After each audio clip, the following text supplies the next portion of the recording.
ವಿಡಿಯೋದಲ್ಲಿ ನಾವು magnetic effect of electric current ಈ ಪಾಠಕ್ಕೆ ಸಂಬಂಧಪಟ್ಟಂತಹ ಇಂಟ್ರಡಕ್ಷನ್, ಸೊ ಅದೇ ರೀತಿ ಯಾವ ರೀತಿಯಾಗಿ ಮ್ಯಾಗ್ನೆಟಿಕ್ ಫೀಲ್ಡ್ ಪ್ರೊಡಕ್ಷನ್ ಆಗುತ್ತೆ ಅಂತ ಹೇಳಿ, ಹಾಗೆ magnetic field produced in a like straight carrying ಕಂಡಕ್ಟರ್ಲಿ ಯಾವ ರೀತಿ ಮ್ಯಾಗ್ನೆಟಿಕ್ ಫೀಲ್ಡ್ ಪ್ರೊಡಕ್ಷನ್ ಆಗುತ್ತೆ, ಹಾಗೆ ಮ್ಯಾಗ್ನೆಟ್ಸ್ ಅಂದ್ರೇನು, ಲೈಕ್ ಬಾರ್ ಮ್ಯಾಗ್ನೆಟ್ ಹೇಗಿರುತ್ತೆ, ಅದೇ ಥರ ಹಾರ್ಸ್ ಶೂ ಮ್ಯಾಗ್ನೆಟ್ ಹೇಗಿರುತ್ತೆ, ಯಾವ ರೀತಿ ಕಂಪಾಸನ್ನು ಇಟ್ಟ ಕೂಡಲೇ ಅಲ್ಲಿ ಡಿಫ್ಲೆಕ್ಷನ್ ಆಗುತ್ತೆ, ಆಮೇಲೆ ಕಂಪಾಸ್ ಹಾಗೂ ಬಾರ್ ಮ್ಯಾಗ್ನೆಟ್ಗೆ ಇರುವಂತಹ ಒಂದು ರಿಲೇಶನ್ಶಿಪ್, ಅದೇ ಥರ ಐರನ್ ಫಿಲ್ಲಿಂಗ್ಸ್ನ ಸ್ಪ್ರಿಂಕಲ್ ಮಾಡಿದಾಗ ಯಾವ ರೀತಿಯಾಗಿ ಮ್ಯಾಗ್ನೆಟಿಕ್ ಫೀಲ್ಡ್ ಪ್ರೊಡಕ್ಷನ್ ಆಗುತ್ತೆ, ಮ್ಯಾಗ್ನೆಟಿಕ್ ಫೀಲ್ಡ್ ಲೈನ್ಸ್ ಎಸ್ಟಾಬ್ಲಿಷ್ ಆಗುತ್ತೆ, ಮತ್ತು the characteristics of magnetic field lines.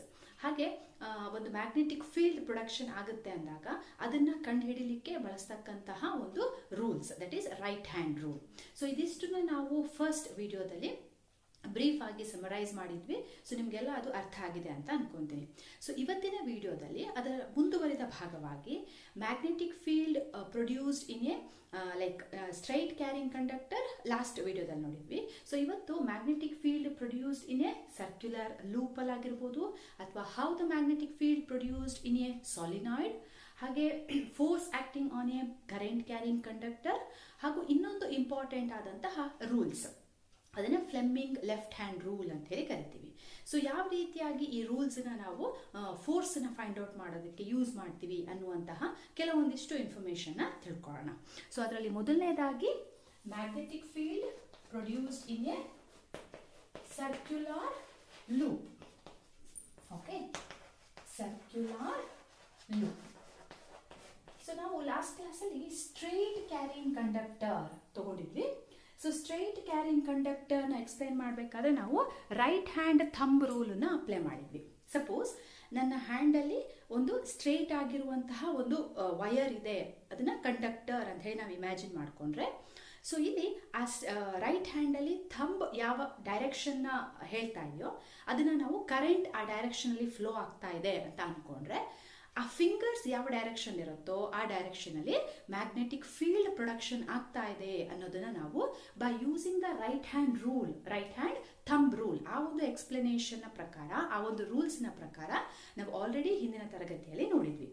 So ಇವತ್ತು ದ ಸೇಮ್ ಈ ಒಂದು ಸ್ಟ್ರೈಟ್ ಕ್ಯಾರಿಂಗ್ ಕಂಡಕ್ಟರ್ನ ಸಪೋಸ್ ನಾವು ಬೆಂಡ್ ಮಾಡಿದಾಗ ಅಲ್ವಾ, ಸೊ ಇದನ್ನ ಬೆಂಡ್ ಮಾಡಿದಾಗ ಏನಾಗುತ್ತೆ, it is look like A circular ಅಲ್ವಾ. ಸೊ ಏನಾಗುತ್ತೆ, ಇದು ಲೂಪ್ ತರ ಆಗಿರುತ್ತೆ ಅಲ್ವಾ, ಸರ್ಕ್ಯುಲರ್ ಬೆಂಡ್ ಆಗಿದೆ. ಸೊ ಈ ರೀತಿಯಾಗಿ ಬೆಂಡ್ ಮಾಡಿರುವಂತಹ ಒಂದು ಸ್ಟ್ರೈಟ್ ಕ್ಯಾರಿಂಗ್ ಕಂಡಕ್ಟರ್ನ ಬೆಂಡ್ ಮಾಡಿದೀವಿ, it is look like circular shape ಅಲ್ಲಿ ಇದೆ. ಸೊ ಈ ಒಂದು ಲೂಪಿಗೆ ನಾವು ಎರಡೂ ಸೈಡ್ ಅಲ್ಲಿ ಈಗ ಸರ್ಕ್ಯೂಟ್ಗೆ ಕನೆಕ್ಷನ್ ಮಾಡಿದಾಗ ಸೊ ಏನಾಗುತ್ತೆ, ಈ ಒಂದು ಕಂಡಕ್ಟರ್ಲು ಕೂಡ ಇವಾಗ ಕರೆಂಟ್ ಪಾಸ್ ಆಗುತ್ತೆ. ಸೊ ಕರೆಂಟ್ ಪಾಸ್ ಆದಾಗ ನಮಗೆ ಮ್ಯಾಗ್ನೆಟಿಕ್ ಫೀಲ್ಡ್ ಪ್ರೊಡಕ್ಷನ್ ಆಗುತ್ತೆ. ಸೊ ಸ್ಟ್ರೈಟ್ ಕ್ಯಾರಿಂಗ್ ಕಂಡಕ್ಟರ್ ಏನಾಗಿತ್ತು, ಸೊ ಒಂದ್ ಸೈಡ್ ಅಲ್ಲಿ ಮಾತ್ರ, ಅಂದ್ರೆ ಒಂದ್ ಕಡೆಯಲ್ಲಿ ನಮಗೆ ಮ್ಯಾಗ್ನೆಟಿಕ್ ಫೀಲ್ಡ್ ಪ್ರೊಡಕ್ಷನ್ ಆಗುತ್ತೆ. ಸೊ ಈಗ ಏನಾಗುತ್ತೆ, ಇದು ನಾವಿನ್ನ ಬೆಂಡ್ ಮಾಡಿದೀವಿ ಅಂತಂದಾಗ ಸೊ ಎರಡು ಡೈರೆಕ್ಷನ್ ಅಲ್ಲಿ ಅಲ್ವಾ, ಎರಡು ಕಡೆಯಲ್ಲಿ ನಮ್ಗೆ ಏನು ಉತ್ಪತ್ತಿ ಆಗುತ್ತೆ, magnetic field from this side. So ಈ ಕಡೆ ಸೈಡ್ ಅಲ್ಲೂ ಕೂಡ ನಮಗೆ ಮ್ಯಾಗ್ನೆಟಿಕ್ ಫೀಲ್ಡ್ ಪ್ರೊಡಕ್ಷನ್ ಆಗುತ್ತೆ, ಹಾಗೆ ಈ ವೈರ್ ಅಲ್ಲೂ ಕೂಡ ಏನು ಉತ್ಪತ್ತಿ ಆಗುತ್ತೆ, ಮ್ಯಾಗ್ನೆಟಿಕ್ ಫೀಲ್ಡ್ ಪ್ರೊಡಕ್ಷನ್ ಆಗುತ್ತೆ ಅಲ್ವಾ. ಓಕೆ, ನಾವು ಅದನ್ನ ಸ್ಕಿಮ್ಯಾಟಿಕ್ ಆಗಿ ರೆಪ್ರೆಸೆಂಟ್ ಮಾಡೋಣ. ಇದು ಒಂದು ಸ್ಟ್ರೈಟ್ ಆಗಿರುವಂತಹ ಕರೆಂಟ್ ಕ್ಯಾರಿಂಗ್ ಕಂಡಕ್ಟರ್ ಇದೆ. ನಾನು ಅದನ್ನ ಈಗ ಜಸ್ಟ್ ಬೆಂಡ್ ಮಾಡಿದ್ದೀನಿ. So it's look like a loop. So ಇದನ್ನ ಏನ್ ಮಾಡ್ತೀವಿ ನಾವು, it is connected to the circuit ಅಲ್ವಾ. ಸರ್ಕ್ಯೂಟ್ಗೆ ನಾವು ಇದನ್ನ ಏನ್ ಮಾಡಿದೀವಿ, ಈಗ ಕನೆಕ್ಟ್ ಮಾಡಿದೀವಿ. ಸೊ ಈಗ ಏನಾಗುತ್ತೆ ಅಂದ್ರೆ, ಸೊ ಇಲ್ಲಿ ಏನ್ ಪ್ರೊಡಕ್ಷನ್ ಆಗ್ತಾ ಇದೆ ಅಂತ ಹೇಳಿ, ಮ್ಯಾಗ್ನೆಟಿಕ್ ಫೀಲ್ಡ್ ಇಲ್ಲಿ ಪ್ರೊಡಕ್ಷನ್ ಆಗ್ತಾ ಇದೆ ಅಲ್ವಾ, ಎರಡೂ ಕಡೆ. ಕರೆಕ್ಟ್ ಅಲ್ವಾ. ಸೊ ಈ ಒಂದು ಸೈಡ್ ಅಲ್ಲಿ ಮ್ಯಾಗ್ನೆಟಿಕ್ ಫೀಲ್ಡ್, ಹಾಗೆ ಈ ಕಡೆ ಲೂಪ್ ಅಲ್ಲೂ ಏನು ಉತ್ಪತ್ತಿ ಆಗ್ತದೆ, ಮ್ಯಾಗ್ನೆಟಿಕ್ ಫೀಲ್ಡ್ ಉತ್ಪತ್ತಿ ಆಗ್ತಾ ಇದೆ. ಸೊ ಇಲ್ಲಿ ಉತ್ಪತ್ತಿ ಆಗಿರುವಂತಹ ಮ್ಯಾಗ್ನೆಟಿಕ್ ಫೀಲ್ಡ್ ಲೈನ್ಸ್ ಹೇಗಿರುತ್ತೆ, ಸೊ ಇನಿಷಿಯಲಿ ಅದು ಕ್ಲೋಸ್ ಆಗಿರುತ್ತೆ. ಸೊ ಹೋಗ್ತಾ ಹೋಗ್ತಾ ಮ್ಯಾಗ್ನೆಟಿಕ್ ಫೀಲ್ಡ್ ಲೈನ್ಸ್ ಏನಾಗುತ್ತೆ, ಸ್ಟ್ರೈಟ್ ಆಗ್ತಾನೆ ದೊಡ್ಡ ಆಗ್ತಾ ಬರುತ್ತೆ. So it look like centric ಬಂದ ಕೂಡಲೇ ಆ ಲೈನ್ಸ್ ಹೇಗಿರುತ್ತೆ ಅಂದ್ರೆ, ಇಟ್ ಲೈಕ್ ಸ್ಟ್ರೈಟ್ ಆಗಿ ಇರುವ ಹಾಗೆ ನಮ್ಗೆ ಕಾಣಿಸುತ್ತೆ ಅದು. Okay, it's A imaginary diagram ಇದು. ಸೊ ಅಲ್ಲಿ ಎರಡೂ ಕಡೆಯಲ್ಲಿ, ಅಂದ್ರೆ ಎರಡೂ ಕಡೆಯಲ್ಲಿ ಸರ್ಕ್ಯುಲರ್ ಲೂಪ್, ಇಲ್ಲಿ ಮ್ಯಾಗ್ನೆಟಿಕ್ ಫೀಲ್ಡ್ ಪ್ರೊಡಕ್ಷನ್ ಆಗ್ತಾ ಇದೆ. ಸೊ ಪ್ರೊಡಕ್ಷನ್ ಆಗ್ತಕ್ಕಂತಹ ಈ ಮ್ಯಾಗ್ನೆಟಿಕ್ ಫೀಲ್ಡ್ ಸೆಂಟ್ರಿಕ್ ಬಂದಾಗ ಸೊ ಅಲ್ಲಿ ಹೇಗಿರುತ್ತೆ ಮ್ಯಾಗ್ನೆಟಿಕ್ ಫೀಲ್ಡ್ ಲೈನ್ಸ್ ಅಂದ್ರೆ, it is appears like A straight line. Okay, straight line ಹೇಗೆ ಒಂದು ಫಾರ್ಮೇಷನ್ ಆಗಿರುತ್ತೆ, ನಾವೀಗ ಬಾರ್ ಮ್ಯಾಗ್ನೆಟ್ ಅಲ್ಲಿ ಮ್ಯಾಗ್ನೆಟಿಕ್ ಫೀಲ್ಡ್ ಲೈನ್ಸ್ ಪ್ರೊಡಕ್ಷನ್ ಆಗಿರೋದು ನೋಡಿದೀವಲ್ಲ. ಸೊ ಸೆಂಟ್ರಲ್ ಅಲ್ಲಿ ಹೇಗೆ ಅದು ಸ್ಟ್ರೈಟ್ ಲೈನ್ ಇದ್ದ ಹಾಗಿರುತ್ತಲ್ವಾ, ಆ ರೀತಿಯಾಗಿ ಇಲ್ಲಿ ಮ್ಯಾಗ್ನೆಟಿಕ್ ಫೀಲ್ಡ್ ಲೈನ್ಸ್ ಪ್ರೊಡಕ್ಷನ್ ಆಗ್ತಾ ಇರುತ್ತೆ. ಸೊ ಇಲ್ಲಿ ನಾವು ನೆನ್ಪಿಡ್ಬೇಕಾಗಿರೋದು, ಹೇಗೆ ಸಿಂಗಲ್ ಆಗಿರುವಂತಹ ಸ್ಟ್ರೈಟ್ ಕ್ಯಾರಿಂಗ್ ಕಂಡಕ್ಟರ್ ಅಲ್ಲಿ ಕರೆಂಟ್ ನ ಪಾಸ್ ಮಾಡಿದಾಗ ಮ್ಯಾಗ್ನೆಟಿಕ್ ಫೀಲ್ಡ್ ಪ್ರೊಡಕ್ಷನ್ ಆಗ್ತಿತ್ತು, ಸೇಮ್ ವೇ ಇಲ್ಲೂ ಕೂಡ ಸರ್ಕ್ಯುಲರ್ ಲೂಪ್ ಅಲ್ಲೂ ಏನಾಗ್ತಾ ಇದೆ, ಮ್ಯಾಗ್ನೆಟಿಕ್ ಫೀಲ್ಡ್ ಪ್ರೊಡಕ್ಷನ್ ಆಗ್ತಾ ಇದೆ. ಸೊ ಇಲ್ಲೇನಾಗುತ್ತೆ ಅಂದ್ರೆ, ಒನ್ ಸೈಡ್ ಅಲ್ಲಿ ಸಪೋಸ್ ಕರೆಂಟ್ ಈ ಡೈರೆಕ್ಷನ್ ಅಲ್ಲಿ ಫ್ಲೋ ಆಗ್ತಾ ಇರುತ್ತೆ ಅಲ್ವಾ. ಸೊ ಒನ್ ವೈರ್ ಅಲ್ಲಿ ಹೇಗಿದೆ, ಕರೆಂಟ್ ಅಪ್ವರ್ಡ್ ಡೈರೆಕ್ಷನ್ ಇದೆ. ಸೊ ಇನ್ನೊಂದ್ ಕಡೆ ಕರೆಂಟ್ ಏನಾಗಿದೆ, ಡೌನ್ವರ್ಡ್ ಡೈರೆಕ್ಷನ್ ಇದೆ. ಸೊ ಈಗ ಹೇಗೆ ನಾವು ಕಂಡು ಹಿಡಿಯೋದು ಮ್ಯಾಗ್ನೆಟಿಕ್ ಫೀಲ್ಡ್ ಅನ್ನ ಅಂತಂದ್ರೆ, already we discussed the right hand thumb rule ಅಲ್ವಾ. So right hand thumb rule ಅನ್ನ ಅಪ್ಲೈ ಮಾಡಿದ್ರೆ, ಸಪೋಸ್ ದ ಕರೆಂಟ್ ಅಪ್ವರ್ಡ್ ಇದೆ ಅಂದಾಗ ಮ್ಯಾಗ್ನೆಟಿಕ್ ಫೀಲ್ಡ್ ಏನಾಗಿರುತ್ತೆ, ಆಂಟಿ ಕ್ಲಾಕ್ ವೈಸ್ ಅಲ್ಲಿ ಪ್ರೊಡಕ್ಷನ್ ಆಗ್ತಿರುತ್ತೆ. If the current is downward, the magnetic field produced in a clockwise direction. ಅಷ್ಟೇ. ಹೇಗೆ ನಾವು ಸಿಂಗಲ್ ಕರೆಂಟ್ ಕ್ಯಾರಿಂಗ್ ಕಂಡಕ್ಟರ್ ಅಥವಾ ಸ್ಟ್ರೈಟ್ ಕರೆಂಟ್ ಕ್ಯಾರಿಂಗ್ ಕಂಡಕ್ಟರ್ ಅಲ್ಲಿ ಮ್ಯಾಗ್ನೆಟಿಕ್ ಫೀಲ್ಡ್ ಪ್ರೊಡಕ್ಷನ್ ಗೆ right hand thumb rule use ಮಾಡಿದ್ವು, the same right hand thumb rule ಅನ್ನ ಎಲ್ಲಿ use ಮಾಡ್ತಾ ಇದೀವಿ, ಸರ್ಕ್ಯುಲರ್ ಲೂಪ್ ಅಲ್ಲೂ ಕೂಡ ಯೂಸ್ ಮಾಡ್ತಾ ಇದೀವಿ. ಸೊ ಕರೆಂಟ್ ಅಪ್ವರ್ಡ್ ಇದ್ದಾಗ magnetic field production anticlockwise ಅಲ್ಲಿ ಕಾಣಿಸುತ್ತೆ, ಹಾಗೆ ಡೌನ್ವರ್ಡ್ ಅಲ್ಲಿ ಇದ್ದಾಗ ನಮ್ಗೆ ಅದು ಕ್ಲಾಕ್ ವೈಸ್ ಅಲ್ಲಿ ಕಾಣುತ್ತೆ by using the direction of A fingers. So fingers ಯಾವ ಡೈರೆಕ್ಷನ್ ಗೆ ಫೇಸ್ ಮಾಡಿದೆ ಅಂತ ನೋಡಿ ನಾವು ಮ್ಯಾಗ್ನೆಟಿಕ್ ಫೀಲ್ಡ್ ಅನ್ನ ಅಲ್ಲಿ ಬರೀಬಹುದು. ಜೊತೆಗೆ ನಿಮ್ಗೆ ಗೊತ್ತಿದೆ, ಇಲ್ಲಿ magnetic field it is directly proportional to the current, and magnetic field it is inversely proportional to the distance. ಇದನ್ನ ನಾವೀಗ ಆಲ್ರೆಡಿ ಲಾಸ್ಟ್ ಕ್ಲಾಸ್ ಅಲ್ಲಿ ಓದಿದ್ವಿ. ಅಂದ್ರೆ ಕರೆಂಟಿನ ಅಮೌಂಟ್ ಅನ್ನ, ಅಂದ್ರೆ ಪರ್ಸೆಂಟೇಜ್ ಆಫ್ ಕರೆಂಟ್ ಅಥವಾ amount of current increases in the circuit, the production of magnetic field is also increased in the circuit. In the same way, when the distance is increased, distance ಜಾಸ್ತಿ ಆಯಿತು ಅಂದ್ರೆ ನಾವಿಲ್ಲಿ compass ಇಟ್ಟಾಗ distance ಜಾಸ್ತಿ ಆದ ಹೋದಂಗೂ compass ನಲ್ಲಿ deflection ಏನಾಗ್ತಾ ಬರುತ್ತೆ, ಕಡಿಮೆ ಆಗ್ತಾ ಬರುತ್ತೆ. ಅಂದ್ರೆ ಅರ್ಥ, ಡಿಸ್ಟೆನ್ಸ್ ಜಾಸ್ತಿ ಆದಾಗ the strength of magnetic field ಕೂಡ ಏನಾಗ್ತಾ ಬರುತ್ತೆ, ಕಡಿಮೆ ಆಗ್ತಾ ಬರುತ್ತೆ. ಸೊ ಇದು ಆಲ್ರೆಡಿ ನಾವು ಡಿಸ್ಕಸ್ ಮಾಡಿದ್ದು, ಅದನ್ನ ನಾನು ಜಸ್ಟ್ ಇಲ್ಲಿ ರಿಪೀಟ್ ಮಾಡಿದ್ದೀನಿ. ದ ಸೇಮ್ ಪ್ರಿನ್ಸಿಪಲ್ ಅಥವಾ ಸೇಮ್ ಅಪ್ಲಿಕೇಶನ್ಸ್ ಸೊ ಇದಕ್ಕೂ ಏನಾಗುತ್ತೆ, ಅಪ್ಲೈ ಆಗುತ್ತೆ. That is, when the current is increased, the magnetic field is also increased. Hence, they both are directly proportional to each other. When distance is increased, the magnetic field strength decreases. Distance ಜಾಸ್ತಿ ಆದಾಗ magnetic field strength ಏನಾಗುತ್ತೆ, ಕಡಿಮೆ ಆಗುತ್ತೆ. ಹಾಗಾಗಿ ಅವೆರಡೂ ಕೂಡ inversely proportional ಆಗಿದೆ. Okay, so ಇದಿಷ್ಟು ನಾವು ಯಾವ್ದ್ರಲ್ಲಿ ನೋಡ್ತೀವಿ, magnetic field production in a circular loop. So ಇಲ್ಲಿ ನಾವು ಮ್ಯಾಗ್ನೆಟಿಕ್ ಫೀಲ್ಡ್ ಪ್ರೊಡಕ್ಷನ್ ಅನ್ನ ಯಾವ ಒಂದು ನಿಯಮದ ಪ್ರಕಾರ ಕಂಡುಹಿಡಿತೀವಿ ಅಂದ್ರೆ, by using the right hand thumb rule. Right hand thumb rule. So ಇಲ್ಲಿ ಥಂಬ್ ಏನನ್ನ ಇಂಡಿಕೇಟ್ ಮಾಡುತ್ತೆ, it indicates the direction of a current, whereas the finger ಏನನ್ನ ಇಂಡಿಕೇಟ್ ಮಾಡುತ್ತೆ, the finger indicates the direction of magnetic field. Okay, so ಇದಿಷ್ಟನ್ನ ಈ ಒಂದು concept ಅಲ್ಲಿ ನಾವು ನೆನ್ಪಿಟ್ಕೊಂಡ್ರೆ ಸಾಕು. ವೆಲ್, ಸೊ ಮುಂದೆ ನೆಕ್ಸ್ಟ್ ಇರುವಂತದ್ದು the magnetic field production in a solenoid. So magnetic field production in a ಸಾಲಿನಾಯ್ಡ್. Okay, so first ನೋಡೋಣ ಸಾಲಿನಾಯ್ಡ್ ಅಂದ್ರೆ ಏನು. ಸಾಲಿನಾಯ್ಡ್ ಅಂದ್ರೆ a coil of many copper wire, like insulated copper wire are ಅದನ್ನ ಹೇಗೆ connect ಮಾಡಿರ್ತಾರೆ ಅಂತಂದ್ರೆ, I show you the ಒಂದು example ತೋರಿಸ್ತೀನಿ. ಈಗ ನಮ್ಮ ಹತ್ರ ಕಾಪರ್ ವೈರ್ಸ್ ಇದೆ. ಸೊ ಈ ಕಾಪರ್ ವೈರ್ ಅನ್ನ ಏನ್ ಮಾಡ್ತೀವಿ ಅಂತಂದ್ರೆ, ಇಲ್ಲಿ ಏನ್ ಮಾಡ್ತೀನಿ, ಸುತ್ತಿದ್ದೀನಿ ನಾನು. ಸುತ್ತಿ ಯಾವ ಶೇಪ್ ಅಲ್ಲಿ ಇಟ್ಕೊಂಡಿದ್ದೀನಿ ಅಂತಂದ್ರೆ, ಒಂದು ಸರ್ಕ್ಯುಲರ್ ಶೇಪ್ ಅಲ್ಲಿ, ರೌಂಡ್ ಶೇಪ್ ಅಲ್ಲಿ ಇಟ್ಕೊಂಡಿದ್ದೀನಲ್ಲ.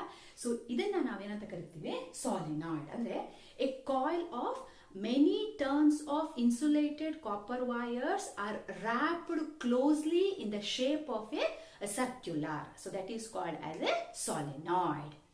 ಅರ್ಥ ಆಯ್ತಲ್ಲ, ಸಾಲಿನಾಯ್ಡ್ ಅಂದ್ರೆ a coil of many turns of insulated copper wires are circulated ಅಥವಾ are wrapped closely in the shape of a circular. So ನಾನು ಬರೀತೀನಿ, ಸಾಲಿನಾಯ್ಡ್ ಅಂತಂದ್ರೆ a coil of many turns of insulated copper wire are wrapped closely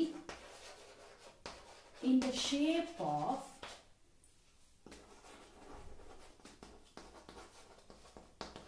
circular.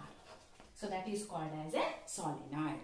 ಅಂದ್ರೆ insulated, normal copper wire ಅಲ್ಲ, insulated ಅಂದ್ರೆ ಅದ್ರ ಮೇಲ್ಗಡೆ plastic coat ಇರ್ತಕ್ಕಂತಹ ಕಾಪರ್ ವೈರ್ಗಳನ್ನ ನಾವು ಸರ್ಕ್ಯುಲರ್ ಶೇಪ್ ಅಲ್ಲಿ ಹಲವು ಕಾಯಿಲ್ಸ್ ಅಂದ್ರೆ ಹಲವು ಟರ್ನ್ಸ್ ಗಳನ್ನ ಅಂದ್ರೆ ತುಂಬಾ ಸುತ್ತುಗಳಲ್ಲಿ ಅವುಗಳನ್ನ ಸುತ್ತಿ ಯಾವ ಶೇಪ್ ಅಲ್ಲಿ ಇಟ್ಕೊಂಡಿರ್ತೀವಿ ನಾವು ಅದನ್ನ ಸರ್ಕ್ಯುಲರ್ ಶೇಪ್ ಅಲ್ಲಿ ಇಟ್ಕೊಂಡಿದ್ರೆ ಅಂತಹ ಒಂದು ಕಾಪರ್ ವೈರಿನ ಆ ಸರ್ಕ್ಯುಲರ್ ಶೇಪಿನ ಒಂದು ಗುಂಪನ್ನ ನಾವೇನಂತ ಕರಿತೀವಿ, ಸಾಲಿನಾಯ್ಡ್ ಅಂತ ಹೇಳಿ ಕರಿತೀವಿ. ಸೊ ಇದು 1 ಮಾರ್ಕಿಗೆ ಯಾವಾಗಲೂ ಕೇಳುವಂತಹ ಒಂದು ಕ್ವೆಶನ್ ಆಗಿರುತ್ತೆ. What is a solenoid?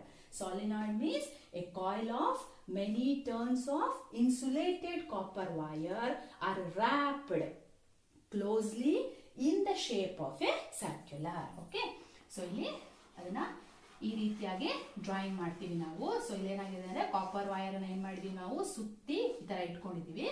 So as usual ಆ ಕಾಪರ್ ವೈರ್ ನ ಎರಡು ತುದಿಯನ್ನ ಏನ್ ಮಾಡಿದೀವಿ, ಹಾಗೆ ನಾವು ಒಂದು ಸರ್ಕ್ಯೂಟಿಗೆ ಅದನ್ನ ಕನೆಕ್ಟ್ ಮಾಡಿದೀವಿ. ಸೊ ಬ್ಯಾಟ್ರಿ ಇದೆ, ಪ್ಲಗ್ ಕೀ ಇದೆ. ಸೊ ಕಾಪರ್ ವೈರ್ ಏನಾಗಿದೆ, many turns of insulated copper wire are wrapped closely in the form of a circular. Okay, so ಈ ಒಂದು ಹೋಲ್ ಸೆಟಪ್ ಗೆ ಏನಂತ ಕರಿತೀವಿ ನಾವು, ಸಾಲಿನಾಯ್ಡ್ ಅಂತ ಹೇಳಿ ಕರಿತೀವಿ. ಸೊ ಈಗ ಸರ್ಕ್ಯೂಟ್ಗೆ ನಾವು ಸ್ವಿಚ್ ಆನ್ ಮಾಡಿದಾಗ ಸರ್ಕ್ಯೂಟ್ ಅಲ್ಲಿ ಏನ್ ಪಾಸ್ ಆಗುತ್ತೆ, ಕರೆಂಟ್ ಪಾಸ್ ಆಗುತ್ತೆ. ಸೊ ಕರೆಂಟ್ ಪಾಸ್ ಆದಾಗ ಸೊ ಈ ಕಾಪರ್ ವೈರ್ ತನ್ನ ಸುತ್ತ ಏನನ್ನ ಪ್ರೊಡಕ್ಷನ್ ಮಾಡುತ್ತೆ, ಅದು ಮ್ಯಾಗ್ನೆಟಿಕ್ ಫೀಲ್ಡ್ ಅನ್ನ ಪ್ರೊಡಕ್ಷನ್ ಮಾಡುತ್ತೆ. ಸೊ ಇಲ್ಲಿ ಪ್ರೊಡಕ್ಷನ್ ಆಗ್ತಕ್ಕಂತಹ ಮ್ಯಾಗ್ನೆಟಿಕ್ ಫೀಲ್ಡ್ ಯಾವ ರೀತಿ ಇರುತ್ತೆ ಅಂದ್ರೆ, so it is exactly similar to that of a bar magnet. So ನಾವು ಹೇಗೆ ಬಾರ್ ಮ್ಯಾಗ್ನೆಟ್ ಅಲ್ಲಿ ಒಂದು ಸೈಡ್ ಅನ್ನ ನಾರ್ತ್ ಪೊಸಿಷನ್ ಅಂಡ್ ಒಂದ್ ಸೈಡ್ ಅನ್ನ ಸೌತ್ ಪೋಲ್ ಅಂತೀವೋ, ಹಾಗೆ ಸಾಲಿನಾಯ್ಡ್ ನಲ್ಲಿ one side is act as a north pole and another side is act as a south pole. So ಈ ರೀತಿಯಾಗಿ one side north and another side south pole ಆಗಿ act ಮಾಡ್ತಾ ಇದೆ ಅಂದಾಗ we know that how the magnetic field lines are produced. The magnetic field emerged from the north and merge at the south pole ಅಲ್ವಾ. So north ಅಲ್ಲಿ ಹುಟ್ಟುಬಿಟ್ಟು ಯಾವ ಕಡೆ ಹೋಗಿ ಸೇರುತ್ತೆ, ಅದು ಸೌತ್ ಪೋಲ್ ಅಲ್ಲಿ ಸೇರುತ್ತೆ.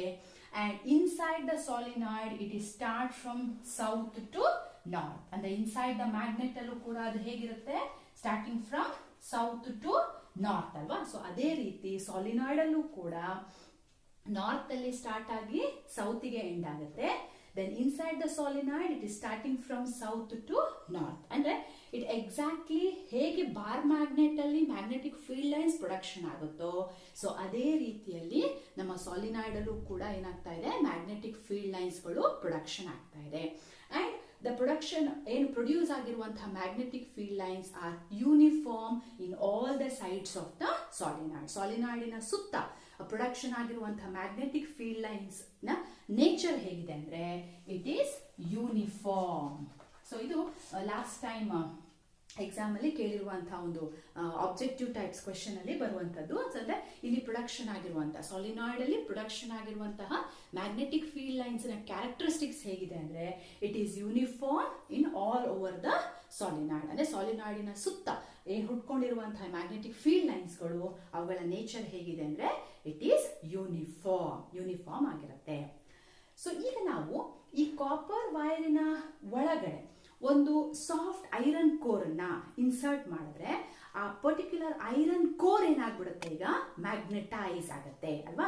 ಯಾಕಂದ್ರೆ ಇಲ್ಲಿ ನೀವು ಸರ್ಕ್ಯೂಟ್ ಕನೆಕ್ಟ್ ಮಾಡಿದೀರಾ, ಕರೆಂಟ್ ನ ಸಪ್ಲೈ ಮಾಡಿದೀರಾ, ಕರೆಂಟ್ ಸಪ್ಲೈ ಮಾಡಿರೋದ್ರಿಂದ ಕಾಪರ್ ವೈರ್ ಏನಾಯ್ತು, ಈಗ ಮ್ಯಾಗ್ನೆಟೈಸ್ ಆಗಿದೆ ಅಲ್ವಾ. ಸೊ ಈ ಜಸ್ಟ್ ಕಾಪರ್ ವೈರ್ ಇದೆ, ಹಾಗಾಗಿ ಕಾಪರ್ ವೈರ್ ಮ್ಯಾಗ್ನೆಟೈಸ್ ಆಯ್ತು. ಸಪೋಸ್ ಈ ಕಾಪರ್ ವೈರ್ ಒಳಗಡೆ ನಾವು ಒಂದು ಸಾಫ್ಟ್ ಐರನ್ ಕೋರ್ ಅನ್ನ ಇನ್ಸರ್ಟ್ ಮಾಡಿದ್ರೆ that particular iron core act as a magnet. So ಈ ಒಂದು ಮ್ಯಾಗ್ನೆಟ್ ಅನ್ನ ನಾವು ಏನಕ್ಕೆ ಬಳಸ್ಕೊಬಹುದು ಅಂದ್ರೆ to attract the heavy iron particle. So ಈ ಟೆಕ್ನಾಲಜಿನ ಎಲ್ಲಿ ಯೂಸ್ ಮಾಡ್ತಾರೆ ಅಂದ್ರೆ ಎಲೆಕ್ಟ್ರೋಮ್ಯಾಗ್ನೆಟ್. ಅಂದ್ರೆ ದೊಡ್ಡ ದೊಡ್ಡ ಐರನ್ ಆರ್ಟಿಕಲ್ಸ್ ಗಳನ್ನ ನಾವು ಒಂದ್ ಕಡೆಯಿಂದ ಇನ್ನೊಂದ್ ಕಡೆಗೆ ಲಿಫ್ಟ್ ಮಾಡಬೇಕು ಅಂದ್ರೆ ಈ ರೀತಿಯಾದಂತಹ ಪವರ್ಫುಲ್ ಮ್ಯಾಗ್ನೆಟ್ಸ್ ಗಳನ್ನ ಬಳಸ್ಕೊಂಡು ನಾವು ಆ ಐರನ್ ಆರ್ಟಿಕಲ್ಸ್ ಗಳನ್ನ ಏನ್ ಮಾಡಬಹುದು, ಲಿಫ್ಟ್ ಮಾಡಬಹುದು. ಸೊ ಇಲ್ಲಿ ಬಳಸಿರುವಂತಹ ಟೆಕ್ನಾಲಜಿ ಏನು ಅಂತಂದ್ರೆ ನಾವು ಕಬ್ಬಣನೇ ಇಟ್ಕೊಂಡಿದೀವಿ. ಸೊ ಆ ಕಬ್ಬಿಣವನ್ನ ಹೇಗೆ ಮ್ಯಾಗ್ನೆಟೈಸ್ ಮಾಡಿದ್ವಿ ಅಂದ್ರೆ ಬೈ ಯೂಸಿಂಗ್ ದ ಸಾಲಿನಾಯ್ಡ್ ಟೆಕ್ನಾಲಜಿ. ಅಂದ್ರೆ ಅದಕ್ಕೆ ಕಾಪರ್ ವೈರ್ ಅನ್ನ, ಇನ್ಸುಲೇಟೆಡ್ ಕಾಪರ್ ವೈರ್ ಅನ್ನ ಸುತ್ತಿದೀವಿ, ಅದಕ್ಕೆ ನಾವು ಎಲೆಕ್ಟ್ರಿಸಿಟಿಯನ್ನ ಸಪ್ಲೈ ಮಾಡ್ತಾ ಇದೀವಿ. ಆಗ ಆ ಒಂದು ಐರನ್ ಏನಾಯ್ತು, ಮ್ಯಾಗ್ನೆಟೈಸ್ ಆಯ್ತು and it attract the other iron particles ಅಲ್ವಾ. ನೀವು ಎಷ್ಟು ಕಾಪರಿನ ಟರ್ನ್ಸ್ ಜಾಸ್ತಿ ಮಾಡ್ತಿರೋ ಅಷ್ಟು ಮ್ಯಾಗ್ನೆಟಿಕ್ ಪ್ರಾಪರ್ಟಿ ಕೂಡ ಏನಾಗುತ್ತೆ ಅಲ್ಲಿ ಜಾಸ್ತಿ ಆಗುತ್ತೆ. If you increase the number of turns of the coil, the property of magnetic field is also increases ಅಲ್ಲಿ. ಹಾಗಾಗಿ ನಂಬರ್ಸ್ ಜಾಸ್ತಿ ಆದಷ್ಟು, ಯಾವ್ದ್ರದ್ದು numbers, coil, turns of coils, copper ವೈರಿನ ಟರ್ನ್ಸ್ ಜಾಸ್ತಿ, ಸುತ್ತುಗಳ ಸಂಖ್ಯೆ ಜಾಸ್ತಿ ಆದಷ್ಟು ಅಲ್ಲಿ ಮ್ಯಾಗ್ನೆಟಿಕ್ ಪ್ರಾಪರ್ಟಿ ಕೂಡ ಏನಾಗ್ತದೆ, ಜಾಸ್ತಿ ಆಗುತ್ತೆ. ಸೊ ಈ ಒಂದು ಟೆಕ್ನಾಲಜಿಯನ್ನು ನಾವು ಎಲ್ಲಿ ಬಳಸ್ತೀವಿ ಅಂದ್ರೆ ಎಲೆಕ್ಟ್ರೋಮ್ಯಾಗ್ನೆಟ್ಸ್. ಓಕೆ, ಸೊ ಇದಿಷ್ಟು ನಾವು ಸಾಲಿನಾಯ್ಡ್ ಅಲ್ಲಿ ಓದ್ಬೇಕಾಗಿರುವಂತದ್ದು, ಅರ್ಥ ಮಾಡ್ಕೋಬೇಕಾಗಿರುವಂತದ್ದು. I'll repeat once again. First we'll see what is a solenoid. Solenoid definition: a coil of many terms of insulated copper wire are wrapped closely in the shape of a circular. That is called as a solenoid. Here I have given the drawing of a solenoid. So ಇಲ್ಲಿ copper wire ಇದೆ, ಅದನ್ನ ನಾವು circuit ಗೆ connect ಮಾಡಿದೀವಿ. So when we switch on the plug, the electricity is passed and it is entered into the copper wire, and that particular copper wire produces the magnet around this. So ಯಾವಾಗ ಅದು magnet ಆಗುತ್ತೋ, so ತನ್ನ ಸುತ್ತ ಏನನ್ನ production ಮಾಡುತ್ತೆ, magnetic field ಅನ್ನ ಮತ್ತೆ magnetic field lines ನ ಪ್ರೊಡಕ್ಷನ್ ಮಾಡುತ್ತೆ. ಅಲ್ಲಿ ಪ್ರೊಡ್ಯೂಸ್ ಆಗಿರುವಂತಹ ಮ್ಯಾಗ್ನೆಟಿಕ್ ಫೀಲ್ಡ್ ಲೈನ್ಸ್ ಹೇಗಿರುತ್ತೆ, it is exactly similar to the bar magnet. ಅಂದ್ರೆ solenoid one side is act as a north pole and another side act as a south pole. Hence the reason the magnetic field lines starts from north and ends at the south pole. So inside the wire it is starting from the south and ends at the north pole. Okay, then if we increases the turns of the copper, then the magnetic field strength is also increased. And this solenoid technology is used in the field of electromagnet. So ಹೇಗೆ use ಮಾಡ್ತೀವಿ electromagnet ಅಂದ್ರೆ, when we insert the soft iron core inside this copper wire, the particular soft iron core act as a magnet and it helps to attract the heavy other iron articles. So ಆ ಟೆಕ್ನಾಲಜಿಯನ್ನು ನಾವು ಎಲೆಕ್ಟ್ರೋಮ್ಯಾಗ್ನೆಟ್ಸ್ ಗಳು ಅಂತ ಹೇಳಿ ಕರಿತೀವಿ. So ಎಲೆಕ್ಟ್ರೋಮ್ಯಾಗ್ನೆಟ್ಸ್ ಅಲ್ಲಿ ನಾವು heavy iron articles ನ ಏನ್ ಮಾಡಬಹುದು, ಈಸಿಯಾಗಿ ಲಿಫ್ಟ್ ಮಾಡಬಹುದು. ಅಲ್ಲೂ ಕೂಡ ಇದೇ ಟೆಕ್ನಾಲಜಿಯನ್ನ ಬಳಸ್ಕೊಂತೀವಿ. ಸೊ ಇದಿಷ್ಟು ನಾವು ಸಾಲಿನಾಯ್ಡ್ ಅಲ್ಲಿ ನೆನ್ಪಿಡ್ಬೇಕಾಗಿರುವಂಥದ್ದು. Okay, next. So the next concept is the force acting on magnetic field. Okay, so ಯಾವ ರೀತಿಯಾಗಿ ಇಲ್ಲಿ ಫೋರ್ಸ್ ಕ್ರಿಯೇಟ್ ಆಗುತ್ತೆ ಅಥವಾ ಯಾವ ಡೈರೆಕ್ಷನ್ ಅಲ್ಲಿ ಫೋರ್ಸ್ ಉತ್ಪತ್ತಿ ಆಗುತ್ತೆ. So the force on a current carrying conductor. Force on a current carrying conductor. Okay, so ಇಲ್ಲಿ ನಮಗೆ ಟೆಕ್ಸ್ಟ್ ಬುಕ್ ಅಲ್ಲಿ ಒಂದು ಡ್ರಾಯಿಂಗ್ ಕೊಟ್ಟಿದ್ದಾರೆ. ಸೊ ಯಾವ ರೀತಿಯಾಗಿ ಅಲ್ಲಿ ಫೋರ್ಸ್ ಕ್ರಿಯೇಟ್ ಆಗುತ್ತೆ ಅಂತ. ಸೊ ಈ ಒಂದು ಎಕ್ಸ್ಪೆರಿಮೆಂಟ್ ಮಾಡಲಿಕ್ಕೆ ನಮಗೆ ಬೇಕಾಗಿರುವಂತಹ ಸಿಂಪಲ್ ಇನ್ಸ್ಟ್ರೂಮೆಂಟ್ಸ್ಗಳು ಯಾವ್ದು ಅಂದ್ರೆ, so we need copper wire, ಒಂದು ಕಾಪರ್ ವೈರ್ ಇರಬೇಕು, ಹಾಗೆ ಪ್ಲಗ್ ಕೀ ಬೇಕು ನಮಗೆ. ಸೊ ಅದೇ ಥರ ವಯರ್ಸ್ಗಳು ಬೇಕು, ಹಾಗೆ battery, and we need a horse shoe magnet, and one stand. Okay, so ಇಲ್ಲಿ ನಾನು ಡ್ರಾ ಮಾಡಿ ಅದನ್ನ ಎಕ್ಸ್ಪ್ಲೇನ್ ಮಾಡ್ತೀನಿ. ಸೊ ಹೇಗೆ ಇಲ್ಲಿ ಫೋರ್ಸ್ ಆಕ್ಟ್ ಆಗುತ್ತೆ ಅಂತ ಹೇಳಿ, ಸೊ ಯಾವ ರೀತಿಯಾಗಿ ಫೋರ್ಸ್ ಅಲ್ಲಿ ಕ್ರಿಯೇಟ್ ಆಗುತ್ತೆ, ಆಮೇಲೆ ಫೋರ್ಸ್ ಉತ್ಪತ್ತಿ ಆಗ್ಲಿಕ್ಕೆ ಯಾವ ಎಲ್ಲ ಅಂಶಗಳು ಅಲ್ಲಿ ಬೇಕಾಗುತ್ತೆ ಅಂತ ಹೇಳಿ. ಸೊ ಫಸ್ಟ್ ನಮ್ಮ ಹತ್ರ ಒಂದು ಸ್ಟ್ಯಾಂಡ್ ಇದೆ ಅಂತ ಅನ್ಕೊಳ್ಳೋಣ. ಸೊ ನಾನೀಗ ಏನ್ ಮಾಡ್ತೀನಿ ಅಂದ್ರೆ, ಆ ಸ್ಟ್ಯಾಂಡಿಗೆ ಫಸ್ಟ್ ಒಂದು ಕಾಪರ್ ವೈರ್ ಅನ್ನ ಏನ್ ಮಾಡ್ತೀನಿ, ಟೈಟ್ ಆಗಿ ಫಿಕ್ಸ್ ಮಾಡಿದ್ದೀನಿ. ಸೊ ಇದು ಒಂದು ಕಾಪರ್ ವೈರ್. ಓಕೆ, ನೆಕ್ಸ್ಟ್ ಏನ್ ಮಾಡ್ತೀನಿ ಅಂತಂದ್ರೆ, ಸೊ ಈ ಕಾಪರ್ ವೈರಿನ ಒಂದು ಸೈಡ್ ಅನ್ನ ಯಾವ್ದು ಫಿಕ್ಸ್ ಮಾಡಿದೀವಿ, so will have a battery ಅಲ್ವಾ. ಸೊ ಬ್ಯಾಟ್ರಿಗೆ ಏನ್ ಮಾಡಿದೀವಿ, ಸೊ ಈ ಕಾಪರ್ ವೈರ್ ನ ಕನೆಕ್ಟ್ ಮಾಡಿದೀವಿ. ಓಕೆ, ನೆಕ್ಸ್ಟ್ ಕಾಪರ್ ವೈರ್ ನ ಇನ್ನೊಂದು ತುದಿಯನ್ನ ನಾವು ಯಾವ್ದು ಕನೆಕ್ಟ್ ಮಾಡ್ತೀವಿ, ಪ್ಲಗ್ ಕೀಗೆ ಕನೆಕ್ಟ್ ಮಾಡಿದೀವಿ. ಸೊ ಇನ್ನೊಂದು ಎಕ್ಸ್ಟ್ರಾ ವೈರ್ ಅನ್ನ ತಗೊಂಡು, ಸೊ ಇದು ಯಾಕಂದ್ರೆ ಸರ್ಕ್ಯೂಟ್ ಕಂಪ್ಲೀಟ್ ಆಗ್ಬೇಕಲ್ವಾ, ಸೊ ಹಾಗಾಗಿ ಏನ್ ಮಾಡಿದೀನಿ, ಕಂಪ್ಲೀಟ್ ಸರ್ಕ್ಯೂಟ್ ಈಗ ಕಂಪ್ಲೀಟ್ ಆಗಿದೆ. ಸೊ ಒಂದು ಕಾಪರ್ ವೈರ್ ಇದೆ, ನೆಕ್ಸ್ಟು ಒಂದು ಬ್ಯಾಟ್ರಿ ತಗೊಂಡಿದ್ದೀನಿ, ಹಾಗೆ ಒಂದು ಸ್ವಿಚ್ ತಗೊಂಡಿದ್ದೀನಿ. ಸೊ ವೈರನ್ನು ಯೂಸ್ ಮಾಡಿಬಿಟ್ಟು ಆ ಒಂದು ವೈರ್ನ ತುದಿಯನ್ನು ಕಾಪರ್ ವೈರಿಗೆ ಕನೆಕ್ಟ್ ಮಾಡಿ ಅದರ ತುದಿಯನ್ನು ತಂದು ಬ್ಯಾಟ್ರಿಗೆ ಸೇರಿಸಿದ್ದೀನಿ. ಹಾಗೆ ಕಾಪರ್ ವೈರ್ನ ಇನ್ನೊಂದು ತುದಿಯನ್ನು ಅದಕ್ಕೆ ಸುತ್ತಬಿಟ್ಟು ಅದನ್ನು ತೊಗೊಂಬಂದು ಇಲ್ಲಿಗೆ ಸ್ವಿಚ್ಗೆ, ದೆನ್ ಇನ್ನೊಂದು ವೈರ್ನ ಸಹಾಯದಿಂದ ಈ ಸರ್ಕ್ಯೂಟ್ನ ಏನು ಮಾಡಿದ್ದೀನಿ ನಾನೀಗ ಕಂಪ್ಲೀಟ್ ಮಾಡಿದ್ದೀನಿ. ಕ್ಲಿಯರ್? ಓಕೆ. ಸೊ ಈಗೇನಾಗುತ್ತೆ, ಈಗ ಜಸ್ಟ್ ಸ್ವಿಚ್ ಆನ್ ಮಾಡಿದಾಗ ಸೊ ಇಲ್ಲಿ ಕಾಪರ್ ಇಲ್ಲೇನಾಗ್ತಾ ಇದೆ, ಕರೆಂಟ್ ಪಾಸ್ ಆಗ್ತಾ ಇದೆ. ಸೊ ನೀವು ಸ್ವಿಚ್ ಆನ್ ಮಾಡ್ತೀರಾ, ಸೊ ಸರ್ಕ್ಯೂಟಲ್ಲಿ ಕರೆಂಟ್ ಪಾಸ್ ಆಗುತ್ತೆ, but nothing changes can see in a copper wire. So copper ವೈರಲ್ಲಿ ಯಾವುದೇ ರೀತಿಯಾದಂತಹ ಬದಲಾವಣೆ ನಮಗೆ ಕಾಣಿಸಲ್ಲ. ಓಕೆ, ಈಗೇನು ಮಾಡ್ತೀವಿ ಅಂತಂದ್ರೆ, ಸೊ ಅದೇ ಕಾಪರ್ ವೈರ್ಗೆ ಮಧ್ಯದಲ್ಲಿ ಯಾವುದನ್ನ ಇಡ್ತೀವಿ ನಾವು, ಈ ರೀತಿಯಾದಂತಹ ಒಂದು ಹಾರ್ಸ್ ಶೂ ಮ್ಯಾಗ್ನೆಟ್, ಇದನ್ನ ಇನ್ಸರ್ಟ್ ಮಾಡ್ತೀವಿ. ಅಂದ್ರೆ ನಾವು ಯಾವ ರೀತಿ ಇನ್ಸರ್ಟ್ ಮಾಡಿರ್ತೀವಿ ಅಂದ್ರೆ ಇದ್ರ ಮಧ್ಯದಲ್ಲಿ ಆ ವೈರ್ ಬರಬೇಕು. ಓಕೆ, ಸೊ ಇದು ಹಾರ್ಸ್ ಶೂ ಮ್ಯಾಗ್ನೆಟ್ ಇದೆಯಲ್ಲ, ಇದ್ರ ಮಧ್ಯದಲ್ಲಿ ಯಾವ್ದು ಹೋಗ್ಬೇಕು, ಆ ವೈರ್ ಒಳಗಡೆ ಹೋಗ್ಬೇಕು. ಆ ರೀತಿಯಾಗಿ ಏನ್ ಮಾಡ್ತೀವಿ, ಅದನ್ನ ಇನ್ಸರ್ಟ್ ಮಾಡ್ತೀವಿ. ದೆನ್ ನಮ್ಗೆ ಡೈರೆಕ್ಷನ್ ಗೊತ್ತಿದೆ, ಇಲ್ಲಿ ವೈಟ್ ಡಾಟ್ ಇದೆ, ಸೊ ಇದು ನಾರ್ತ್ ಡೈರೆಕ್ಷನ್ ಇದೆ, ಇದು ಸೌತ್ ಡೈರೆಕ್ಷನ್ ಇದೆ. ಸೊ ಈಗ ಏನ್ ಮಾಡ್ತೀವಿ, ಈ ರೀತಿಯಾಗಿ ಆ ಒಂದು ಕಾಪರ್ ವೈರ್ ಇದರಲ್ಲಿ ಒಳಗೆ ಹೋಗೋ ಹಾಗೆ ಇದನ್ನ ಹಿಡ್ಕೊಂತೀವಿ ನಾವು. ಓಕೆ, ನೆಕ್ಸ್ಟ್ ಸ್ವಿಚ್ ಆನ್ ಮಾಡ್ತೀವಿ. ಈಗ ಏನಾಗ್ತಾ ಇದೆ, ಕರೆಂಟ್ ಪಾಸ್ ಆಗ್ತಾ ಇದೆ. ಸೊ ನಾವು ಅನ್ಕೊಳ್ಳೋಣ current it is passing from like this upward direction. So ಇದು ಹೀಗೆ ಇಟ್ಕೊಂಡಿರ್ತೀವಿ, ಕರೆಂಟ್ ಈಗ ಅಪ್ವರ್ಡ್ ಡೈರೆಕ್ಷನ್ ಬರ್ತಾ ಇದೆ. ಸೊ ಬರುವಾಗ ಏನಾಗುತ್ತೆ ಅಂತಂದ್ರೆ, ಸೊ ಕರೆಂಟ್ ಪಾಸ್ ಆಗ್ತಾ ಇದೆ, ದೆನ್ ಮ್ಯಾಗ್ನೆಟಿಕ್ ಫೀಲ್ಡ್ ಇದೆ. ಸೊ ಇವೆರಡು ಏನನ್ನ ಕ್ರಿಯೇಟ್ ಮಾಡುತ್ತೆ, ಫೋರ್ಸ್ ಕ್ರಿಯೇಟ್ ಮಾಡುತ್ತೆ. ಯಾವ್ದ್ರ ಮೇಲೆ, ಕಂಡಕ್ಟರ್ ಮೇಲೆ. ಸೊ ಆಗ ಈ ವೈರ್ ಏನಾಗುತ್ತೆ ಅಂದ್ರೆ it is slowly bends like this. ಇದೇನಾಗುತ್ತೆ, ಈ ತರ ಬೆಂಡ್ ಆಗುತ್ತೆ. ಓಕೆ, ಮೊದಲು ಇನಿಷಿಯಲ್ ಇದ್ದಿದ್ದು ಲೈಕ್ ಸ್ಟ್ರೈಟ್.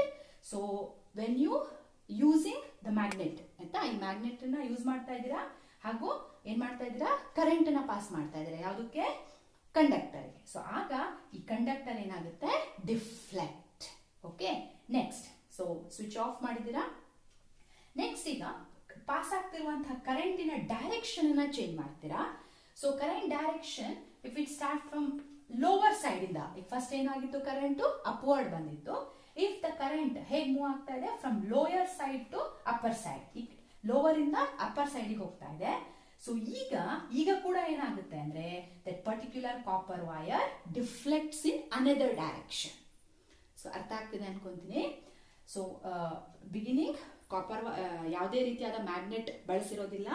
ಆಗ ಈ ಒಂದು ಕಾಪರ್ ವೈರ್ಗೆ ನಾವು ಸರ್ಕ್ಯೂಟ್ ಕನೆಕ್ಷನ್ ಮಾಡಿದಾಗ ಕಾಪರ್ ವೈರ್ ಏನಾಗಿತ್ತು, ಸ್ಟ್ರೈಟ್ ಹಾಗೆ ಇತ್ತು. ಅದ್ರ ಮೇಲೆ ಯಾವುದೇ ಫೋರ್ಸ್ ಪ್ರೊಡಕ್ಷನ್ ಆಗಿರಲಿಲ್ಲ, ಯಾವುದೇ ಫೋರ್ಸ್ ಡೆವಲಪ್ ಆಗಿರಲಿಲ್ಲ. ನಾವು ಯಾವಾಗ ಆ ಒಂದು ಕಾಪರ್ ವೈರ್ಗೆ ಯಾವುದನ್ನ ಕನೆಕ್ಟ್ ಮಾಡ್ತೀವಿ, ಮ್ಯಾಗ್ನೆಟ್ ನ ಪರ್ಪೆಂಡಿಕ್ಯುಲರ್ ಆಗಿ ಮ್ಯಾಗ್ನೆಟ್ ನ ಇಟ್ಟು ನಾನು ಸರ್ಕ್ಯೂಟ್ ನ ಆನ್ ಮಾಡಿದಾಗ ಅಲ್ಲೇನಾಗುತ್ತೆ ಅಂದ್ರೆ ಡಿಫ್ಲೆಕ್ಷನ್ ಆಗುತ್ತೆ. ಓಕೆ, ಸೊ ಹಾಗೆ ನಾನು ಕರೆಂಟಿನ ಡೈರೆಕ್ಷನ್ ಚೇಂಜ್ ಮಾಡ್ತೀನಿ, ಆಗ್ಲೂ ಕೂಡ ಏನ್ ಕಾಣಿಸುತ್ತೆ ನಮಗೆ, ಡಿಫ್ಲೆಕ್ಷನ್ ಕಾಣುತ್ತೆ. Then the direction of magnet ಅದನ್ನು ಚೇಂಜ್ ಮಾಡ್ತೀನಿ. ಫಸ್ಟ್ ಏನಿತ್ತು, ಇದು ನಾರ್ತ್ ಟು ಸೌತ್ ಡೈರೆಕ್ಷನ್ ಇತ್ತು. ನೆಕ್ಸ್ಟ್ ನಾವು ಸೌತ್ ಟು ನಾರ್ತ್ ಡೈರೆಕ್ಷನ್ ಗೆ ನಾವು ಪರ್ಪೆಂಡಿಕ್ಯುಲರ್ ಆಗಿ ಹಾಕಿದಾಗ ಸೊ ಫಸ್ಟ್ ಈ ಕಡೆ ಡಿಫ್ಲೆಕ್ಟ್ ಆಗುತ್ತೆ, ನೆಕ್ಸ್ಟ್ ಟೈಮ್ ಈ ಕಡೆಗೆ ಡಿಫ್ಲೆಕ್ಟ್ ಆಗುತ್ತೆ. ಅಂದ್ರೆ ಎರಡೂ ಸಲ ನೀವು ಮ್ಯಾಗ್ನೆಟಿನ ಡೈರೆಕ್ಷನ್ ಅನ್ನ ಚೇಂಜ್ ಮಾಡಿ ಅಥವಾ ಕರೆಂಟಿನ ಡೈರೆಕ್ಷನ್ ಚೇಂಜ್ ಮಾಡಿದಾಗ ನಮ್ಗೆ ಕಾಪರ್ ವೈರ್ ಏನಾಗತ್ ಕಾಣಿಸ್ತಾ ಇದೆ, ಡಿಫ್ಲೆಕ್ಷನ್ ಆಗೋದು ಕಾಣಿಸ್ತಾ ಇದೆ. ಅದರ ಅರ್ಥ ಅಲ್ಲಿ ಏನು ಉತ್ಪತ್ತಿ ಆಗ್ತಾ ಇದೆ, ಏನು ಅದ್ರ ಮೇಲೆ ಡೆವಲಪ್ ಆಗ್ತಾ ಇದೆ ಕಾಪರ್ ವೈರ್ ಮೇಲೆ ಅಂದ್ರೆ force. Okay, force is force acting on a current carrying conductor. Current ನ ತನ್ನ ಮೂಲಕ ಹರಿಸ್ಕೊಳ್ಳುವಂತಹ ಈ ಕಂಡಕ್ಟರ್ ಮೇಲೆ ಏನು ಉತ್ಪತ್ತಿ ಆಗ್ತಾ ಇದೆ, ಫೋರ್ಸ್ ಬೀಳ್ತಾ ಇದೆ. ಯಾವುದರಿಂದ ಫೋರ್ಸ್ ಬೀಳ್ತಾ ಇದೆ, ಒಂದು ಮ್ಯಾಗ್ನೆಟಿಕ್ ಫೀಲ್ಡ್ ಇಂದ, ಹಾಗೆ ಇನ್ನೊಂದು ಸರ್ಕ್ಯೂಟ್ ಅಲ್ಲಿ ಪಾಸ್ ಆಗುವ ಕರೆಂಟ್ ಇಂದ. ಎರಡರಿಂದನೂ ಏನ್ ಪ್ರೊಡಕ್ಷನ್ ಆಗ್ತಾ ಇದೆ, ಅಲ್ಲಿ ಫೋರ್ಸ್, ಅದರ ಮೇಲೆ ಫೋರ್ಸ್ ಬೀಳ್ತಾ ಇದೆ. ಸೊ ಹಾಗಾದ್ರೆ ಈಗ ಯಾವ ಡೈರೆಕ್ಷನ್ ಅಲ್ಲಿ ಫೋರ್ಸ್ ಬೀಳ್ತಾ ಇದೆ ಅನ್ನೋದನ್ನ ತಿಳ್ಕೋಬೇಕು ಅಂತಂದ್ರೆ ಅದನ್ನ ತಿಳ್ಕೊಳ್ಳೋದಕ್ಕೆ ಈಸಿಯಾಗಿ ನಾವು ಒಂದು ರೂಲ್ಸ್ ಅನ್ನ ಅಪ್ಲೈ ಮಾಡ್ತೀವಿ. ಆ ರೂಲ್ಸ್ ಯಾವುದು, Fleming left hand rule. Fleming left hand rule. Okay, Fleming left hand rule. So ಇಲ್ಲಿ ಫೋರ್ಸ್ ಕ್ರಿಯೇಟ್ ಆಗಲಿಕ್ಕೆ ಸೊ ಯಾವೆರಡು ಇಂಪಾರ್ಟೆಂಟ್ ಆದ ಕಾನ್ಸೆಪ್ಟ್ ಇರಬೇಕು, ಒಂದು ಕರೆಂಟ್, ಇನ್ನೊಂದು magnetic field. Okay, force develop ಆಗೋಕೆ ದ ಕರೆಂಟ್ ಮತ್ತೆ ಮ್ಯಾಗ್ನೆಟಿಕ್ ಫೀಲ್ಡ್ ಎರಡು ಇರಬೇಕು and both are mutually perpendicular to each other. So current ಮತ್ತೆ ಮ್ಯಾಗ್ನೆಟಿಕ್ ಫೀಲ್ಡ್ ಇರೋದ್ರಿಂದ ಈ ಒಂದು ಕಂಡಕ್ಟರ್ ಮೇಲೆ ಏನ್ ಪ್ರೊಡಕ್ಷನ್ ಆಗಿದೆ, ಫೋರ್ಸ್ ಪ್ರೊಡಕ್ಷನ್ ಆಗಿದೆ. ಸೊ ಈಗ ಯಾವ ಡೈರೆಕ್ಷನ್ ಅಲ್ಲಿ ಅದು ಪ್ರೊಡಕ್ಷನ್ ಆಗುತ್ತೆ ಅನ್ನೋದನ್ನ ಹೇಳಲಿಕ್ಕೆ ನಾವು ಯಾವ್ದನ್ನ ಯೂಸ್ ಮಾಡ್ತೀವಿ, Fleming left hand rule.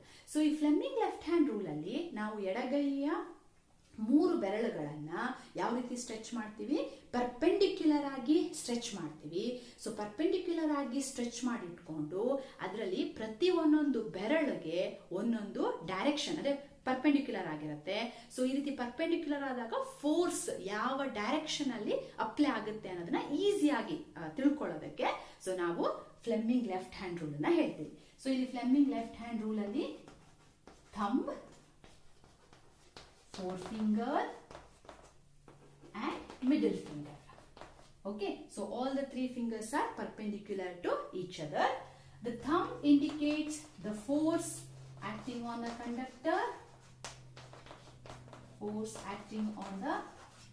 conductor, and a forefinger indicates the direction of magnetic field, and the middle finger indicates the direction of the current. So now left hand ಅಲ್ಲಿರುವಂತಹ ಈ ಫಿಂಗರ್ಸ್ ಲೆಫ್ಟ್ ಹ್ಯಾಂಡ್ ರೂಲ್ ಅಲ್ಲಿ ಈ 3 fingers ನಾವು perpendicular ಆಗಿ ಇಟ್ಕೊಂಡಾಗ so ಅಲ್ಲಿ thumb ಅನ್ನುವಂಥದ್ದು ಏನನ್ನ ಇಂಡಿಕೇಟ್ ಮಾಡುತ್ತೆ, ದ ಫೋರ್ಸ್ ಯಾವ ಡೈರೆಕ್ಷನ್ ಅಲ್ಲಿ ಫೋರ್ಸ್ ಅಪ್ಲೈ ಆಗ್ತಾ ಇದೆ ಅನ್ನೋದನ್ನ ತಿಳಿಸ್ಕೊಡುತ್ತೆ. ಹಾಗೆ 4 ಫಿಂಗರ್ ಏನಂತ ತಿಳಿಸುತ್ತೆ, the direction of a magnetic field, and the middle finger indicates the direction of the current. ನೀವು ಅದನ್ನ ಯಾವುದೇ ಡೈರೆಕ್ಷನ್ಗೆ ರಿವರ್ಸ್ ಮಾಡಿದಾಗ ಸೊ ಅಲ್ಲೇನ್ ಗೊತ್ತಾಗುತ್ತೆ ಅಂದ್ರೆ ಕರೆಂಟ್ ಯಾವ ಡೈರೆಕ್ಷನ್ ಹೋಗ್ತಾ ಇರುತ್ತೆ, ಹಾಗೆ ಮ್ಯಾಗ್ನೆಟಿಕ್ ಫೀಲ್ಡ್ ಯಾವ ಡೈರೆಕ್ಷನ್ ಅಲ್ಲಿ ಪ್ರೊಡಕ್ಷನ್ ಆಗ್ತಾ ಇದೆ, ಹಾಗೆ ಯಾವ ಡೈರೆಕ್ಷನ್ ಅಲ್ಲಿ ಫೋರ್ಸ್ ಅಪ್ಲೈ ಆಗ್ತಾ ಇದೆ. ನಾವಿಲ್ಲಿ ಹೇಳ್ತೀವಲ್ಲ, ದ ಫಸ್ಟ್ ಏನಾಗ್ತದೆ, ಕರೆಂಟು ಅಪ್ವರ್ಡ್ಸ್ ಮೇಲಿಂದ ಕೆಳಗಡೆ ಬರುವಾಗ ಅಲ್ವಾ, ನಾನು ಫಸ್ಟ್ ಹೇಳಿದ್ದು ಕರೆಂಟ್ ಮೇಲಿಂದ ಕೆಳಗಡೆ ಬರುವಾಗ ಸೊ ಏನಾಯ್ತು, ಕಾಪರ್ ವೈರು ಆ ಕಡೆ ಡಿಫ್ಲೆಕ್ಟ್ ಆಯ್ತು. ಆ ಕಡೆ ಅಂದ್ರೆ ಯಾವ ಕಡೆ, ಸ್ಟ್ಯಾಂಡ್ ಕಡೆ ಡಿಫ್ಲೆಕ್ಟ್ ಆಗುತ್ತಲ್ವಾ. ಸೊ ಸ್ಟ್ಯಾಂಡ್ ಕಡೆ ಡಿಫ್ಲೆಕ್ಟ್ ಆಯ್ತು ಅಲ್ವಾ. ಸೊ ದಟ್ ಡೈರೆಕ್ಷನ್ ಹೇಳುತ್ತೆ. ಹಾಗೇನೆ ಸೆಕೆಂಡ್ ಟೈಮು ಕರೆಂಟ್ ಏನಾಗ್ತಾ ಇದೆ, ಫ್ರಮ್ ಡೌನ್ವರ್ಡ್ಸ್ ಕೆಳಗಡೆಯಿಂದ ಕರೆಂಟ್ ಬರ್ತಾ ಇದೆ. ಆಗ ಯಾವ ಕಡೆ ಡಿಫ್ಲೆಕ್ಟ್ ಆಯ್ತು, copper wire, that is from wire side ಅಲ್ವಾ, ಅಂದ್ರೆ opposite to that stand side. ಹಾಗೇನೆ ನಾವು ಆ ಮ್ಯಾಗ್ನೆಟಿಕ್ ಫೀಲ್ಡ್ ಇನ್ನ ಚೇಂಜ್ ಮಾಡಿದ್ವಿ, ಅಂದ್ರೆ ಅದು from first north to south pole ಇತ್ತು, ನೆಕ್ಸ್ಟ್ ಅದರ ಡೈರೆಕ್ಷನ್ ಚೇಂಜ್ ಮಾಡಿದ್ವಿ, ಸೌತ್ ಟು ನಾರ್ತ್ ಪೋಲ್ ಮಾಡಿದ್ವಿ. ಸೊ ಆಗ ಕೂಡ ಕಾಪರ್ ವೈರ್ ಏನಾಗುತ್ತೆ, first time it is deflection towards the wire side ಆಗುತ್ತೆ, ಸೆಕೆಂಡ್ ಟೈಮ್ ಯಾವ ಕಡೆ ಡಿಫ್ಲೆಕ್ಷನ್ ಆಗುತ್ತೆ, ಟುವರ್ಡ್ಸ್ ದ ಸ್ಟ್ಯಾಂಡ್ ಸೈಡ್ ಅಲ್ವಾ. ಸೊ ಇದೇನು ಈ direction towards the stand side ಅಥವಾ to opposite to the stand side ಅಂತ ಏನ್ ಹೇಳ್ತೀವಲ್ಲ, ಇದನ್ನ ಈಸಿಯಾಗಿ ಹೇಳಲಿಕ್ಕೆ ಯಾವ ಡೈರೆಕ್ಷನ್ ಅಂತ ಹೇಳಲಿಕ್ಕೆ ನಾವು ಯೂಸ್ ಮಾಡುವಂತಹ ಟೆಕ್ನಾಲಜಿ ಯಾವುದು, Fleming left hand rule. So ಈ ಮೊದಲ 3 ಬೆರಳುಗಳು ನಮ್ಗೆ ಏನನ್ನ ತಿಳಿಸುತ್ತೆ ಅಂದ್ರೆ, ಸೊ ಹೆಬ್ಬೆರಳು thumb indicates the force acting on, ಯಾವ ಡೈರೆಕ್ಷನ್ ಅಲ್ಲಿ ಫೋರ್ಸ್ ಇದೆ ಅನ್ನೋದನ್ನ ತಿಳಿಸುತ್ತೆ. ಹಾಗೆ 4 ಫಿಂಗರು ಮ್ಯಾಗ್ನೆಟಿಕ್ ಫೀಲ್ಡ್ ಯಾವ ಡೈರೆಕ್ಷನ್ ಉತ್ಪತ್ತಿ ಆಗ್ತಾ ಇದೆ ಅಂತ ತೋರಿಸುತ್ತೆ. ಅದೇ ರೀತಿ ಮಿಡಲ್ ಫಿಂಗರ್ ಕರೆಂಟ್ ಯಾವ ಡೈರೆಕ್ಷನ್ ಅಲ್ಲಿ ಪಾಸ್ ಆಗ್ತಾ ಇದೆ ಅನ್ನೋದನ್ನ ತಿಳಿಸ್ಕೊಡುತ್ತೆ. ಸೊ ಇದಿಷ್ಟು ಇವತ್ತಿನ ಈ ವಿಡಿಯೋದಲ್ಲಿ ನಾವು ನೆನ್ಪಿಡಬೇಕಾಗಿರುವಂತಹ ಅತಿ ಪ್ರಮುಖವಾದ ಕಾನ್ಸೆಪ್ಟ್. ನಾನಿಲ್ಲಿ ನಿಮಗೆ 3 ಕಾನ್ಸೆಪ್ಟ್ ನ ಹೇಳಿದ್ದೆ. Magnetic field produced in a circular loop, the magnetic field produced in a solenoid, ಹಾಗೆ force acting on a current carrying conductor. ಈ 3 ಕಾನ್ಸೆಪ್ಟ್ ಅಲ್ಲಿ ನಮಗೆ ಅತಿ ಪ್ರಮುಖವಾದಂತಹ ಒಂದೊಂದು ಕ್ವೆಶನ್ಸ್ 3 ಕಾನ್ಸೆಪ್ಟ್ ಅಲ್ಲಿ ಇದೆ. ಸೊ ಹಾಗಾಗಿ 3 ಕಾನ್ಸೆಪ್ಟ್ ನ ಕ್ಲಿಯರ್ ಆಗಿ ನೋಡ್ಕೊಳ್ಳಿ. ಸೊ ಇದರಲ್ಲಿ ಫ್ಲೆಮಿಂಗ್ ಲೆಫ್ಟ್ ಹ್ಯಾಂಡ್ ರೂಲ್ ಇದು ಕೂಡ 2 ಮಾರ್ಕ್ಸ್ ಗೆ ಕ್ವೆಶನ್ಸ್, ಅಂದ್ರೆ state the Fleming left hand rule ಅಂತ ಹೇಳಿದಾಗ ನಾವು ಇದನ್ನ ಬರಿಬೇಕಾಗುತ್ತೆ. ಹಾಗೆ ಫ್ಲೆಮಿಂಗ್ ಲೆಫ್ಟ್ ಹ್ಯಾಂಡ್ ರೂಲ್ ನ ಮೇನ್ ಅಪ್ಲಿಕೇಶನ್ ಏನು ಅಂತಂದ್ರೆ, so this Fleming left hand rule helps to find out the force. It helps to find out the direction of force on which the current carrying conductor, ಅಂದ್ರೆ ಆ force ಅನ್ನೋದು ಆ conductor ಅಲ್ಲಿ ಯಾವ direction ಅಲ್ಲಿ ಇರುತ್ತೆ ಅಥವಾ ಯಾವ ಕಡೆಗೆ ಫೋರ್ಸ್ ಅಪ್ಲೈ ಆಗ್ತದೆ ಅನ್ನೋದನ್ನ ತಿಳಿಸ್ಕೊಡುವಂತಹ ಒಂದು ಬೆಸ್ಟ್ ರೂಲ್ ಅಂದ್ರೆ ಯಾವುದು, Fleming left hand rule. So ಹಾಗಾಗಿ ಪ್ರತಿ concept is very important. Clear ಆಗಿ ಇದನ್ನು ಅರ್ಥ ಮಾಡ್ಕೊಳ್ಳಿ. ಸೊ ಇನ್ನೂ ಏನಾದರೂ ನಿಮಗೆ ಡೌಟ್ಸ್ ಇತ್ತು ಅಂತಂದರೆ ನನಗೆ ಕಮೆಂಟ್ ಸೆಕ್ಷನಲ್ಲಿ ಹಾಕಿ. ಸೊ ನೆಕ್ಸ್ಟ್ ವಿಡಿಯೋದಲ್ಲಿ ನಾನು ರಿಮೈನಿಂಗ್ ಕಾನ್ಸೆಪ್ಟ್ಸ್ಗಳನ್ನು, ಇನ್ನೂ ಕೆಲವೊಂದು ಇಂಪಾರ್ಟೆಂಟ್ ಆದ ಕೆಲವೊಂದಿಷ್ಟು ಕಾನ್ಸೆಪ್ಟ್ಸ್ ಇದೆ, ಅದನ್ನು ನಿಮಗೆ ನೆಕ್ಸ್ಟ್ ವಿಡಿಯೋದಲ್ಲಿ ತಿಳಿಸ್ಕೊಡ್ತೀನಿ. ಅಲ್ಲಿ ತನಕ ಎಲ್ಲರಿಗೂ ಮತ್ತೊಮ್ಮೆ ನಮಸ್ಕಾರ.